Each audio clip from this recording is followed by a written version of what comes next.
Lagu ini beta bikin terinspirasi dari Tomang sendiri. Di waktu happy dia cerita ini, bilang mai tua bikin otak sakit kali ini.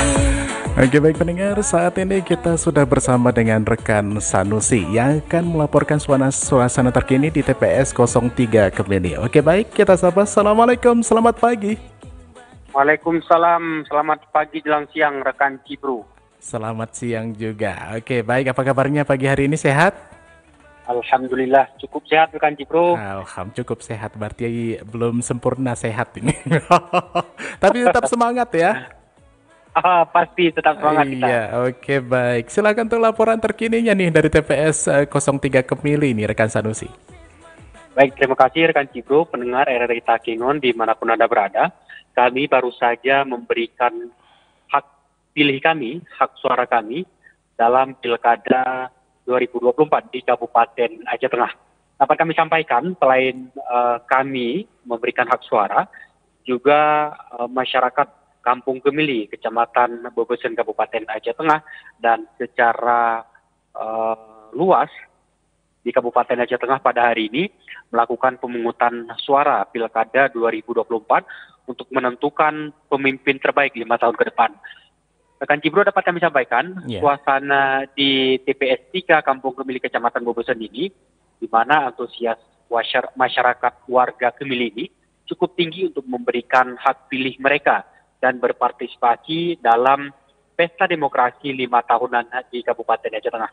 Dan Cibro, dapat kami sampaikan di mana masyarakat Gemili secara berbondong-bondong datang langsung ke TPS untuk menyalurkan aspirasi mereka, memberi dukungan kepada calon pemimpin yang akan memimpin Kabupaten Aceh Tengah selama 5 tahun ke depan. Dan Cibro, dapat kami sampaikan di mana di Kampung Gemili ini ada 6 tempat pemungutan suara yang telah ditetapkan oleh penyelenggara. Di antaranya TPS 3 tempat kami memberikan hak pilih kami, yaitu di Rumah Adat Jalan Mestemeruang.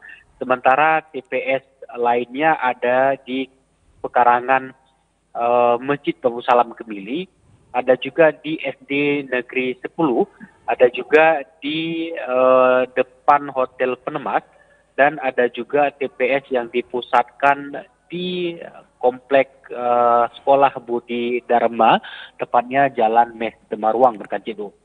Dapat kami sampaikan, di mana memang di masing-masing TPS, seperti di PS 03 tempat kami memberikan hak pilih, juga terlihat sejumlah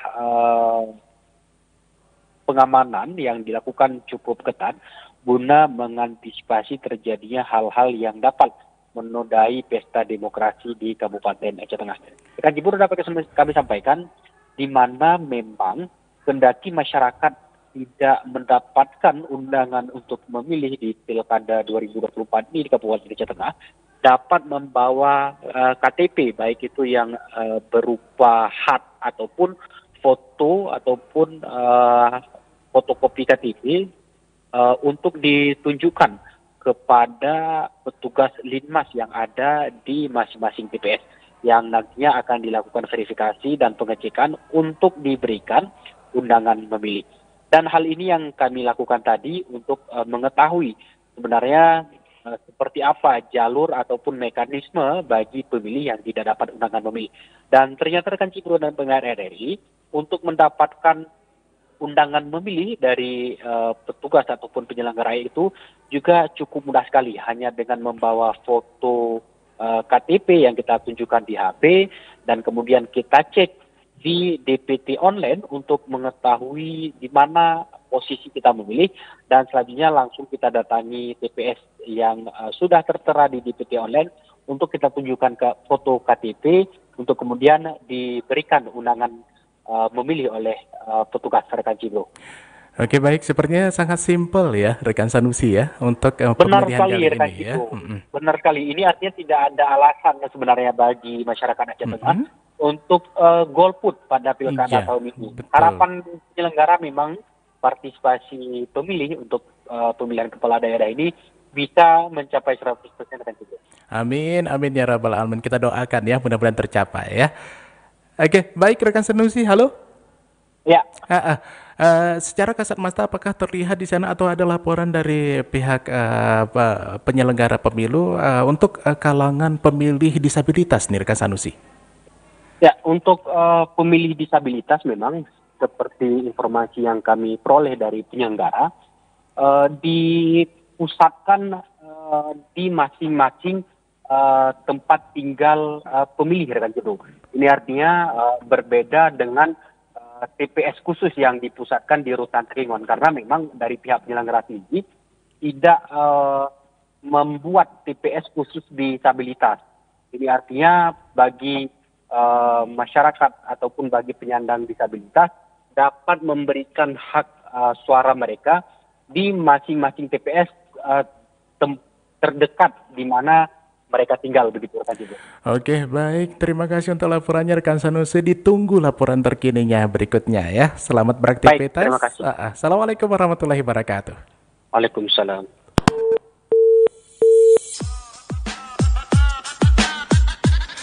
Oke, baik pendengar, tadi laporan dari rekan Sanusi ya, yang saat ini berada di TPS 03 Kemili. Oke, baik, sambil menunggu laporan terkini dari reporter-reporter kami yang lain, kita dengarkan yang satu ini dari Perli di Kejulu, Tamang Pun Kisah untuk kita.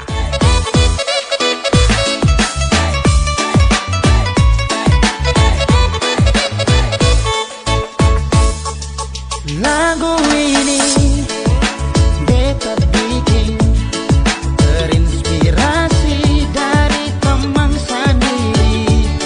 Di waktu happy dia cerita ini, bilang mai tua bikin otak sakit.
bumi, cuaca selalu berubah-ubah. Awan hitam seringkali menjadi penanda datangnya hujan atau badai. Saat langit mulai dipenuhi oleh awan gelap, orang-orang biasanya bergegas untuk mempersiapkan diri. Awan hitam memang memiliki pesona sendiri, meskipun mungkin terlihat menakutkan bagi sebagian orang. Awan hitam terbentuk ketika udara naik ke atmosfer dan mendingin, sehingga uap air dalam udara mengembun dan membentuk tetesan air kecil yang berkumpul menjadi awan. Awan ini biasanya lebih tebal dan pekat dibandingkan awan putih atau cerah. Mereka bisa membawa hujan deras, petir, bahkan angin kencang. Saat awan hitam melintas, suasana seakan berubah drastis. Pencahayaan menjadi redup, angin mulai berhembus dengan lebih kuat. Meskipun awan hitam menandakan datangnya cuaca buruk, mereka juga memberikan momen bagi kita untuk merenung dan menghargai keindahan alam. Kadang-kadang, di balik awan hitam itu tersembunyi pelangi yang menakjubkan setelah hujan reda. Jadi, meskipun awan hitam mungkin terlihat menakutkan, mereka adalah bagian penting dari siklus cuaca dan memiliki daya tarik tersendiri bagi mereka yang menyukai keindahan alam.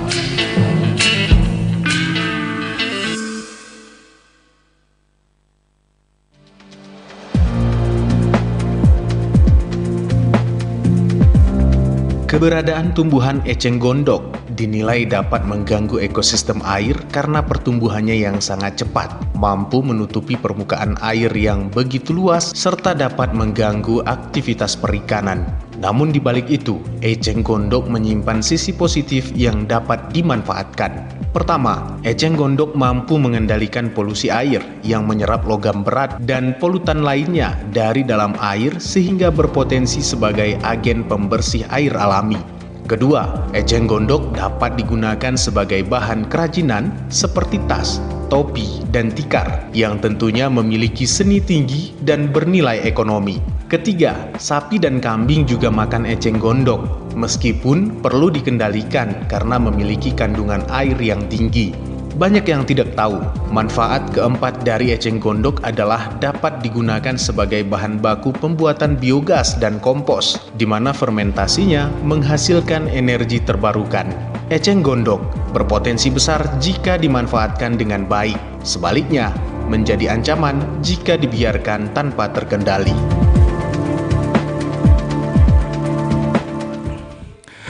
Oke, baik pendengar, dimanapun Anda berada, 8 menit lagi kita jelang pukul 11 waktu Indonesia bagian Barat. Saatnya nanti akan bergabung dengan program 3 RRI Jakarta. Kita ikuti dinamika olahraga. Sebelum itu, mari sama-sama kita gembira ya dengan lagu yang satu ini. Mudah-mudahan lagu ini lagu yang Anda suka ya. Ini dia untuk kita semuanya.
Terpaku ku tatap dirimu, ingin diriku memilikimu. Ku coba dekati dirimu, kamu menjauh. Oke, baik pendengar dimanapun Anda berada, saat ini kita terhubung dengan reporter kami yaitu Mahya Agustiansah yang saat ini akan melaporkan tentang suasana terkini di pemilihan TPS Gunung Bukit. Oke, baik, di ujung telepon sudah bersama beliau, kita sapa. Assalamualaikum, selamat pagi. Waalaikumsalam, rekan Cibro. Iya, gimana semangat pagi ini? Alhamdulillah masih semangat. Masih saat ini semangat. Saat ini saya berada bersama Ketua PPS nih, Iya. Bang Pariyadi. Oke, silahkan untuk melaporkan informasi terkini dari TPS Gunung Bukit ya, silahkan. Ya, baik pendengar, saat ini saya berada di salah satu TPS di Kecamatan Kebayakan ya Bang ya, di Desa Gunung Bukit, yang mana masyarakat sendiri sedang melaksanakan pemungutan untuk melakukan pemungutan suara Bang ya, pemungutan suara untuk pemilihan kepala daerah yang akan memimpin Kabupaten Aceh Tengah untuk 5 tahun ke depan. Untuk pelaksanaannya ini sudah dimulai dari berapa Bang? Pukul 8 tadi pagi. Dimulai dari pukul 8 Bang ya. Untuk jumlah bibitnya sendiri Bang, untuk di sini di TPS satunya berjumlah berapa Bang? Ya, di Gunung Bukit ini ada 2 TPS Pak. Untuk TPS 1 sekitar 382 DPT. Untuk TPS 2 379 DPT Pak. Baik, tadi barusan saja disampaikan oleh Ketua PPS Bang Pariyadi terkait jumlah DPT-nya. Untuk selanjutnya diperkirakan ini bakalan berakhir sampai jam berapa Bang? Pemungutan suaranya? Kita kalau merunut ke jumlahnya sampai pukul 13. Nanti apabila mungkin ada yang belum atau pasti sedikit lagi ya kita layani lah. Jadi untuk tambahan-tambahan seperti yang bilang, untuk tambahan pemilihnya ada sekitar berapa? Untuk sementara kita masih menunggu untuk pemilih di PK-nya Pak. Di PK-nya kita belum tahu ya karena belum ada yang datang gitu ya. Untuk masyarakat di sini Bang, ada nggak masyarakat disabilitas yang sudah hadir ataupun jumlah masyarakat disabilitas yang memilih di kebaikan-kebaikan? Ya, untuk sementara pelayanan disabilitas nanti di pukul 11.30 Pak. Dan itu nanti didampingi dari pengawas. Karena untuk pelayanan disabilitas nanti kita kunjungi ke rumah yang bersangkutan gitu. Berarti dari dari panitia sendiri akan melakukan kunjungan ke rumah untuk melakukan pengambilan suara gitu ya? Suara, karena penyandang disabilitas ini kan tidak bisa hadir di TPS. Ya, betul. Jadi peraturan dari KIP untuk perlakuannya untuk disabilitas kami kunjungi gitu ke tempat. Untuk apa Bang? Masyarakat mengalami, kan ada di luar disabilitas nih, untuk rentan ya, misalnya sakit, orang tua itu dilakukan pengunjungan juga atau gimana Bang? Kalau untuk sakit mungkin bisa didampingi dari pihak keluarga Pak, untuk dibawa kemarin. Karena untuk pelayanan disabilitas, karena dari awal sudah didata, itu aja dikunjungi dari petugas pemilunya gitu. Baik, rekan Cibro, tadi hasil dari bincang-bincang bersama Ketua PPS Bang Pariyadi Bang ya. Betul. Demikian yang bisa kami sampaikan dari lokasi. Kembali ke studio rekan Cibro. Oke, baik rekan Mahya, terima kasih untuk informasinya. Ditunggu informasi terkini ya. Assalamualaikum warahmatullahi wabarakatuh. Waalaikumsalam. Oke, baik pendengar, saatnya kita akan bergabung bersama dengan program 3R Jakarta. Kita ikuti dinamika olahraga.